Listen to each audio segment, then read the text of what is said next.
Hello, beautiful auras. Welcome to another episode of Auraofadaora. For today's episode, I'll be giving y'all some do's and don'ts all about microlocs, baby. Let's get it.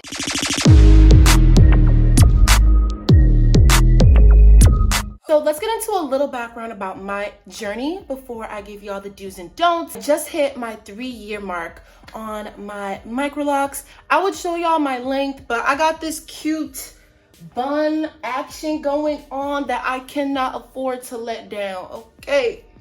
But just know I got length. It's like right here, it's giving like, you know, a little long bob, literally. Let's get into the do's and the don'ts. First, do. Find a maintenance routine and stick to it. It is very important to stick to a consistent regime when you are maintaining your microlocs because that helps build up the strength of your hair. It also helps to encourage lock growth so that your hair formulates within the lock, and it also helps with healthy length retention. I personally go on a schedule of about 5 weeks to 4 weeks, sometimes 6, but that's my max because when you start to draw out the timing between your hair retightenings, that just makes your hair not as consistent. And if you want your locks to be as uniform as possible, it's best to do your hair in a uniform setting. One on the don'ts. Don't overuse products on your hair. In the first 2 years of having my microlocs, I never used any product on my hair, except obviously for like, you know, shampoo, conditioner. Maybe I would use like a little hair oil spray here and there, but I'm talking about like heavy creams and a lot of like edge control. Even, you see me now? My edges is not done. However, that doesn't mean you can't use products on your hair. You can use products on your hair, but it has to be in moderation. If you overuse products, it can build up in your hair, and when things get built up in your locks, babes, it's almost like the end. Like, it is so hard for the product to come out once it's embedded into the lock. So I would say if you do want to use a lot of products, make sure to get it out at the end of the day. That is, if you're using like an edge control, make sure you use maybe like some makeup remover or like an alcohol just to get it out of your hair, because child, take it from experience. Trying to get things out of your locks is not fun, is not it. It is not a game. 2, on the do's, hydrate your hair often, hydrate your hair daily. So that doesn't mean you need to drench your hair in water, because I know that there's this myth where it's like you can't get your hair wet for the first couple of months having locks, but that doesn't mean you can't let the steam from the shower get into your follicles, open your follicles up, because your hair strives on water. I remember when I was a loose natural, I would always go into the shower and just douse my head in water, or at least let the fumes and the air get into my hair, penetrate my scalp. That is really important for your hair because you can't have a healthy hair journey if your hair is brittle and dry. If we have brittle locks, now what is we doing? Our hair is breaking off.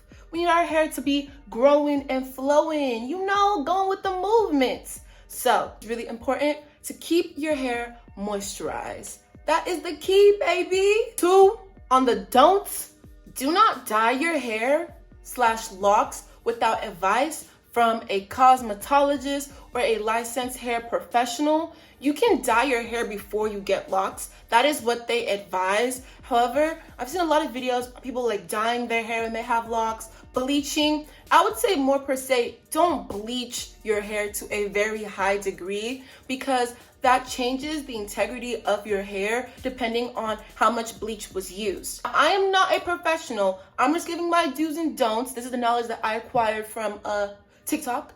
And also, you know, reading the news and stuff. But yes, don't dye / bleach your hair to a very like light degree. Because I've seen a lot of videos of people's hair like basically breaking off. Their locks aren't the same. Their locks are losing texture. It's just a don't. Or if you really want to do, because girl, live your life, I would always advise going and asking someone that has a lot of knowledge, because they can advise you on how many shades to go up or what developer to use. Like, I don't want to say I disadvise people using box dyes, because trust me, I've been tempted to want to dye my hair, but I just don't want to ruin my locks. So in that sense, I want to dye my hair with the advice of somebody else. Because I know if I did it myself, I might just wake up bald. Yeah. Next step, number 3, baby, is brush your hair at least once or twice a week. Now, when I mean brush, I mean using like a bristle bore brush to just brush out the ends of your hair. I like to go around like my perimeter. I would show you on my back, like my nape, but like my little ponytail is covering it. But I would brush up on my nape, brush up on my sides, and brush out the ends of my locks because that helps to prevent lint buildup. Luckily for me, lint buildup isn't that much of a problem because honestly, I don't really wear a lot of cotton clothes, so I don't get a lot of lint.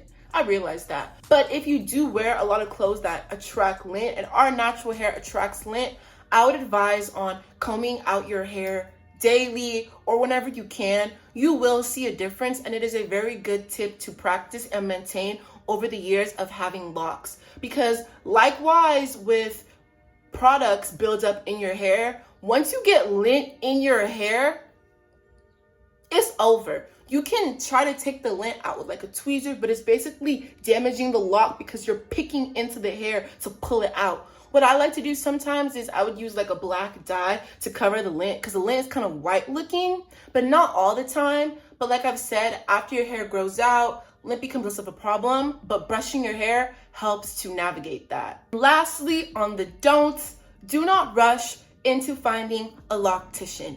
Take your time. Even if that means trial and error, having a couple consultations here and there. We need to find locticians that have our best interest at heart. I've seen a lot of horror stories of locticians that literally ruin somebody's scalp. Never,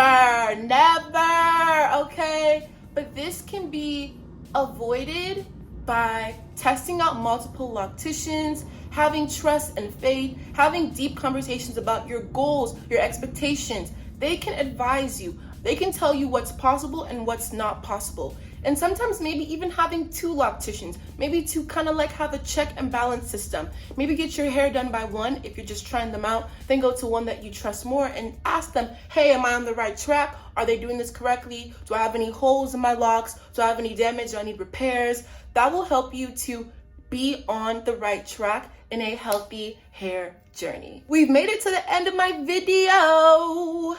I hope that helped you a lot. I hope you learned a couple of things in my video about the do's and the don'ts. We are in this journey together. I'm here for you. If you have any questions about my lock experience, feel free to leave a comment below and let me know what you want to see in the next future videos. I do a lot of fashion, I do a lot of hair, but all in all, I'm here, baby. I'm here for you. So lots of love for my auras. Please subscribe if you have not subscribed. Show a girl some love because I'm just trying to grow. I'm almost to 600. The goal is 1,000 before the end of the year. I hope that we can get there. Lots of love to my auras. Big fat kisses and see y'all in my next video. Mwah.